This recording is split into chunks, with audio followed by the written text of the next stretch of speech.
celebrar a la Pachamama.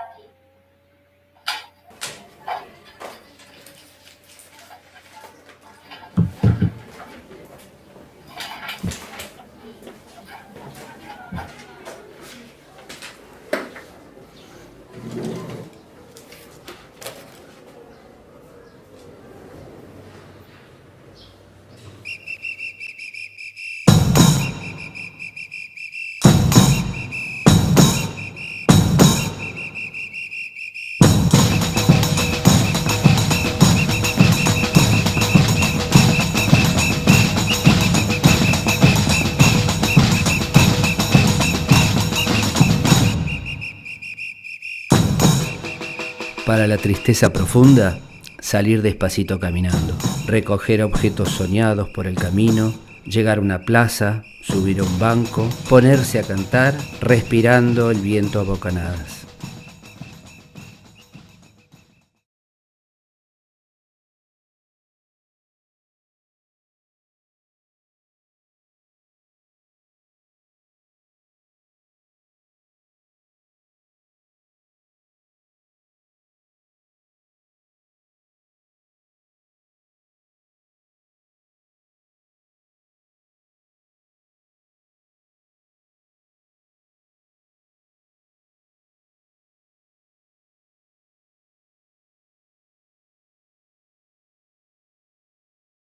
Nosotros en esta segunda presentación.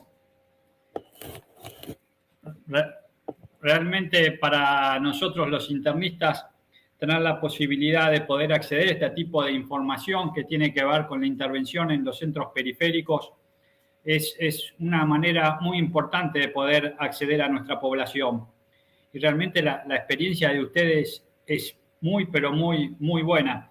Que ustedes a través de este último tiempo que la pandemia nos llevó a situaciones muy limitantes, usted mencionó que hubo aumento en los que son casos de violencia de género. ¿Qué medidas se pudieron implementar para tratar de frenar ese aumento de la violencia de género desde el punto de vista de los centros periféricos? No la podemos escuchar.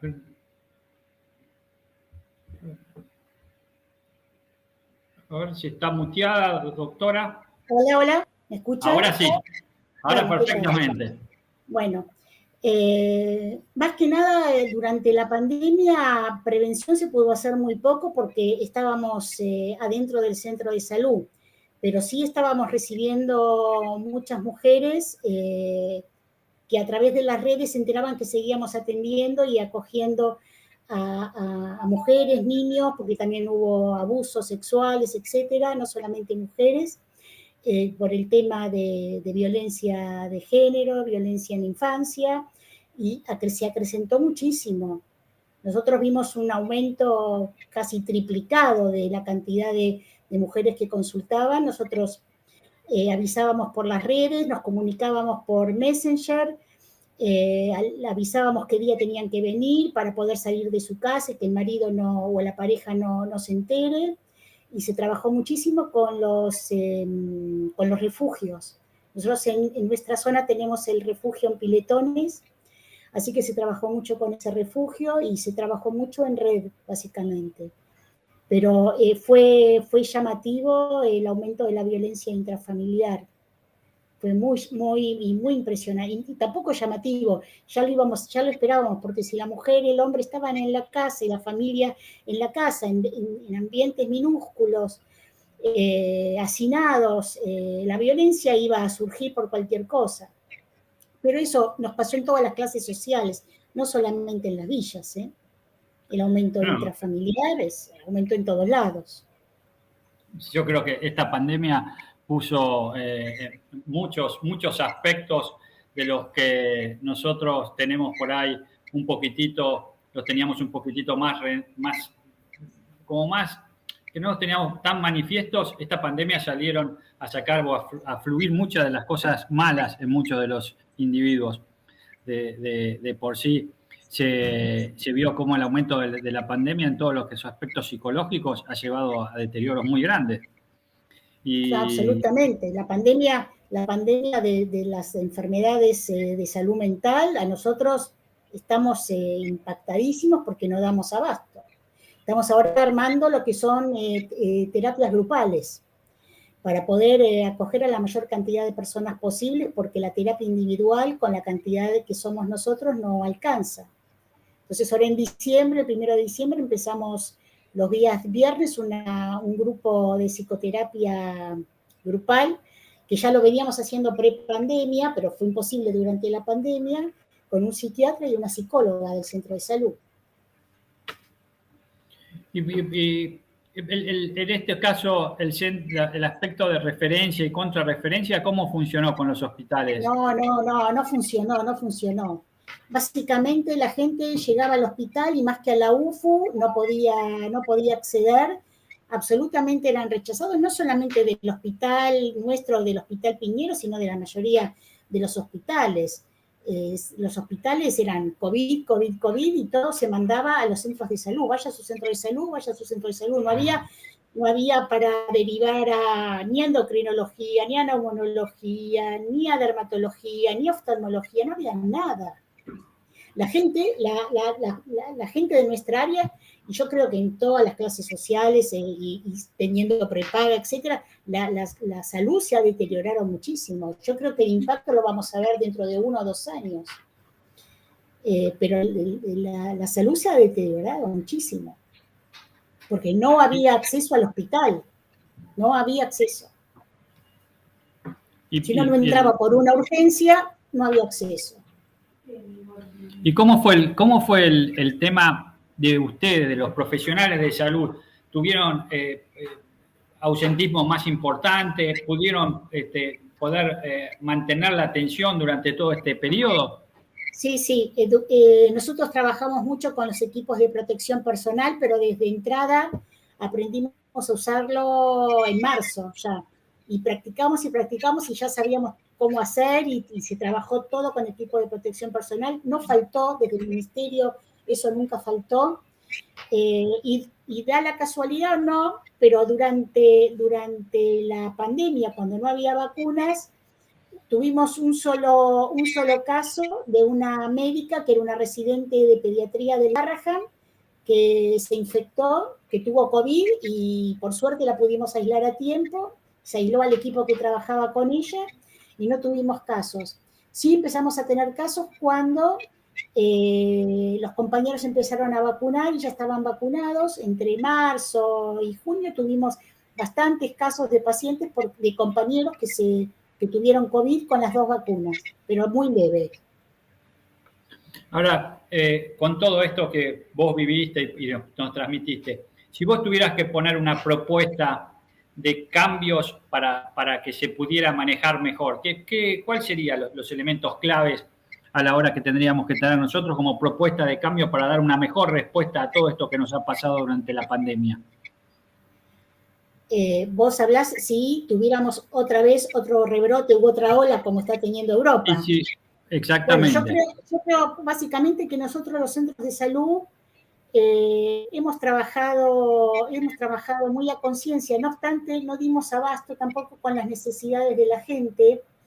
Yo después de esto tuve varias reuniones con referentes barriales y con vecinas, y ellos, y lo digo en general, se han sentido maltratados, y lo digo muy en general por lo que es el triage, esa sensación. Yo creo que faltó un problema de comunicación. El triage para ellos fue absolutamente expulsivo porque era este entra, este no entra, vos andás al detectar, era una cosa se creó una situación como muy militarizada. No, y además, nuestro backup más importante son las acciones comunitarias. Como eso se cortó, quedaba el triage, que el triage trabajó muy bien, porque tenemos 2 puertas nosotros, así que se armó en 2 puertas, 2 triages, que ocupaba las de 8:30 a 9:30 de la mañana, se ordenaba la gente, pero eso la comunidad lo sintió como algo a lo que no estaba habituada y se sintió herida. maltratada. Yo creo que yo desde el CESAC cambiaría eso, ver otra manera de comunicarnos con las personas, porque evidentemente hubo algo que no se entendió. Y también parte de la violencia que tuvimos nosotros fue como nosotros en el triage trabajamos con las personas en el barrio. Es decir, yo creo que faltó algo de comunicación ahí muy importante para trabajar nosotros como equipo de salud. Y con respecto a la referencia y contrarreferencia y a los problemas con las personas que nosotros no podíamos derivar y que tampoco tenemos la expertise para atender en determinadas patologías, yo creo que los hospitales también tienen que hacer algún trabajo de comunicación y de ver que no se puede cerrar un hospital porque la gente sigue padeciendo otras enfermedades. Esto nos decían los propios vecinos. Nosotros no nos moríamos de COVID, pero nos morimos de otras cosas. Es decir, no existía, para ellos no existía solo el COVID. Para ellos existía un montón de otras enfermedades que no se resolvían, ¿sí? Que yo creo que es lo mismo que nos pasó a todos. Es decir, yo soy diabética y, como lo conté la otra vez, y durante la pandemia tampoco me hice un control de salud porque no podía ir a mi médica clínica y me atendía por Zoom. Tampoco yo tenía miedo de ir a un laboratorio, entonces no me hacía los estudios y se me fue a la miércoles la glucemia y tuve que aumentar la medicación. Pero yo tuve una médica que me escuchó en un momento y en un momento sí me fui a hacer un laboratorio, pero todos teníamos mucho miedo de salir. Yo era factor de riesgo, así que estaba dispensada y trabajaba vía remota, sin horario, es decir, de 8 de la mañana a 10 de la noche, sábado y domingo. Era así como se trabajaba. Yo creo que esas son las cosas que uno tiene que cuidarse, cuidar la salud de uno para después poder cuidar la salud del otro. Pero básicamente lo que yo cambiaría y modificaría es un problema en la comunicación que nos afectó a nosotros y a la comunidad, que lo vamos a resolver ahora en este tiempo. Pero si nos vamos a tener una próxima hora, lo vamos a poder trabajar mejor.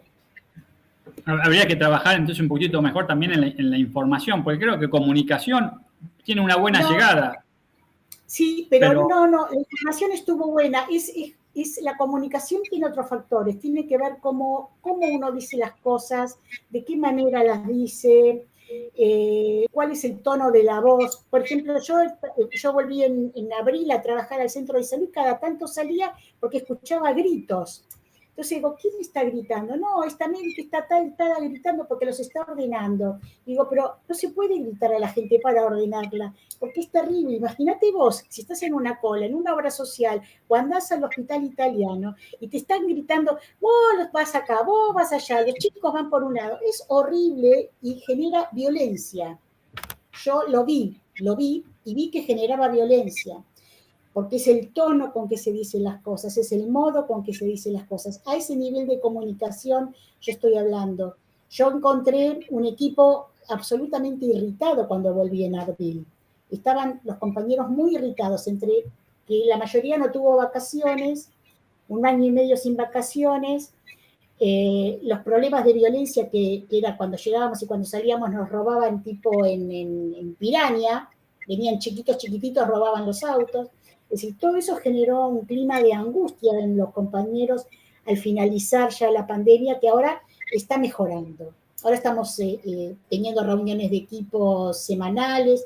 Estoy con un psicólogo del Centro de Salud Mental número 1, trabajando con parte del equipo que está bastante más quemado que otro. Están trabajando ellos con el equipo para, de alguna manera, empezar a fortalecerlo, ¿sí? Psicológicamente. Tengo un par que pidió licencia psiquiátrica, porque esto los lastimó mucho. La pandemia lastimó mucho por todos lados, no solamente el COVID. Sí, eso en el equipo de salud se ha visto, el burnout del equipo de salud, hay muchísimos trabajos hoy que hablan de qué impacto ha tenido. En los lugares cuando menos recursos se tiene, mucho más aún. Porque el sometimiento, como vos lo dijiste, esas acciones de violencia que van no solo de la parte psíquica, sino también física, que han tenido circunstancias que hay que tratar de modificar un poquitito. Y en cuanto al seguimiento de los pacientes COVID y el aislamiento, lo hicieron vía telefónica, vía WhatsApp, Sí, sí, sí. Cada uno trabajó con su celular, nos llegaba la información con un ancla del área programática y teníamos aproximadamente en los picos más difíciles entre 70 y 80 pacientes diarios. Y se dividían 10 pacientes o 15 pacientes o 20 pacientes por profesional y después trabajábamos con los profesionales de territorio porque tampoco dábamos abasto. Y se atendía todo, todo, todo. Nadie se quedó sin alimentación. Eso hemos trabajado con el Instituto de la Vivienda, que es el que se encargaba de proveer la alimentación. Trabajamos con los comedores, trabajamos con las comuneras, trabajábamos en los hoteles con todo por WhatsApp y con nuestros celulares. Nadie nos proveyó una comunicación para poder, todo se gastó de nuestros celulares. Así fue. Bueno, ese es otro de los temas entonces que hay que tratar de modificar para el próximo periodo, porque si es así que... Sí, sí, ahora llegó un celular, después de todo esto llegó un celular al centro de salud que lo usamos para las postas de salud, etcétera, para que los compañeros se vayan con algún teléfono por si pasa algo, etcétera. Pero fue muy intenso todo el trabajo, fue muy intenso, porque además nos hicimos cargo de los del detectar del Carrillo. Es decir, el CESAC, además de atender en el CESAC, se hizo cargo del detectar del Carrillo. Ahora, por suerte, ya el último tiempo, del detectar se hizo cargo el ministerio y gente que contrató, pero al principio, cuando los abrían, nos mandaban a nosotros. Tenían la potestad de decir, vos vas acá, vos vas allá, y también fue muy estresante, porque además es un equipo donde tenemos un 30% de compañeros de más de 55 años para arriba y todos los mayores tenían mucho miedo de estar en el triage, etcétera. Entonces la gente más joven es la que se hizo cargo del triage, de estar en contacto, de ir al detectar, etcétera. También estaba eso, la angustia que provocaba el miedo, ¿no? A enfermarse. Entonces, bueno, para ir sintetizando, te invito a la doctora Silvia Falasco, a ver si quiere hacerle alguna pregunta, un comentario, ya que tenemos acá la posibilidad de tener a la doctora Corín. Lo que tendríamos que modificar en vista de si tuviéramos una cuarta pandemia, tenemos que mejorar la comunicación, tenemos que tener los elementos necesarios y adecuados que implican poder acceder.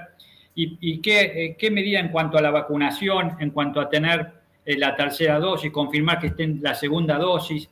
¿Qué llegada tenemos hoy a eso? Nosotros en el barrio se está vacunando 3 veces por semana, viene un móvil del ministerio, nosotros aportamos 2 enfermeros y ya de hace bastante tiempo ya están vacunando a los niños de 3 a 11 años con primera y segunda dosis y están muy adelantados, todo el mundo quiere vacunarse.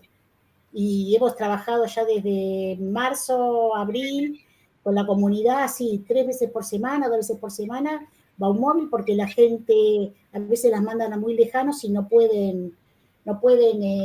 acceden con el transporte público, así que están viniendo a la comunidad a vacunar.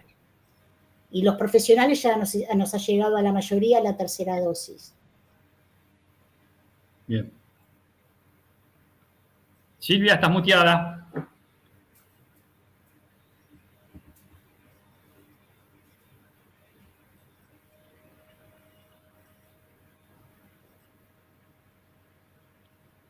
No escucho yo. Habilitate abajo el micrófono. No se escucha.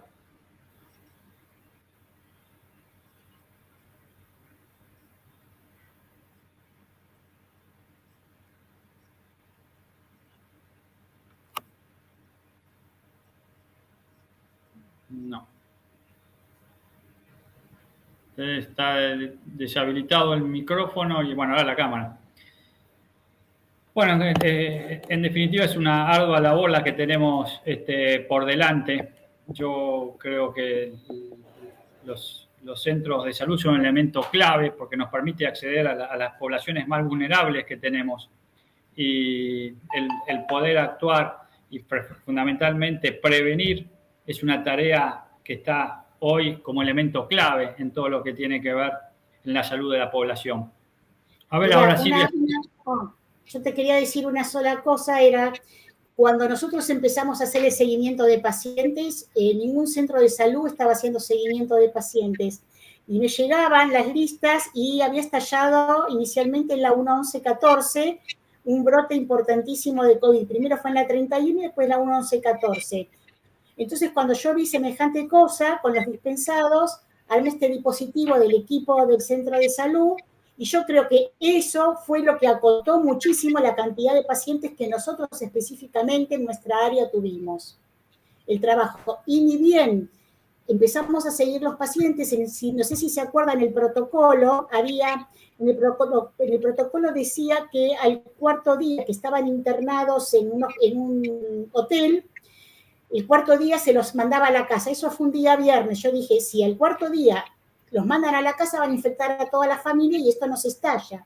Entonces trabajamos con uno de los infectólogos que nos estaba acompañando en esto y un montón de gente más para que cambien el protocolo y el sábado lo pudieron cambiar. Así que fue un trabajo muy arduo.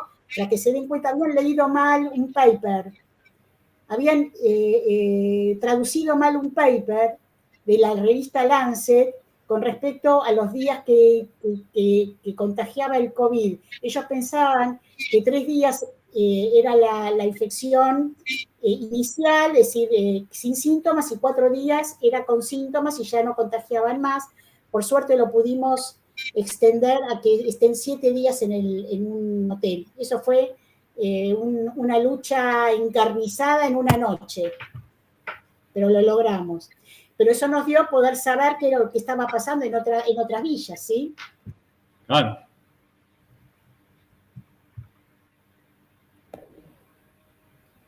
No se te escucha, Silvia.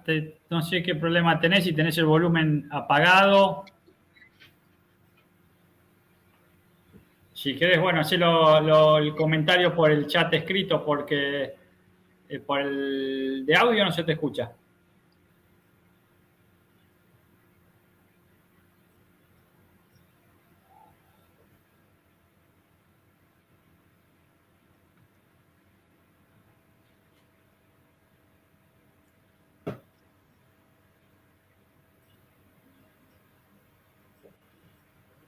Acá, bueno, dice felicitaciones a la doctora por toda la actividad desarrollada. Gracias.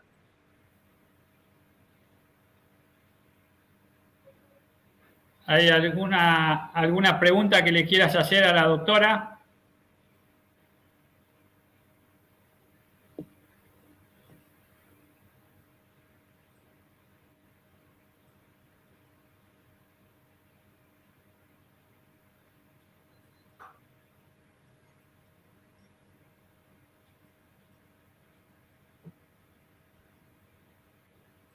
Bueno, parece que si lo hacemos por escrito, si no...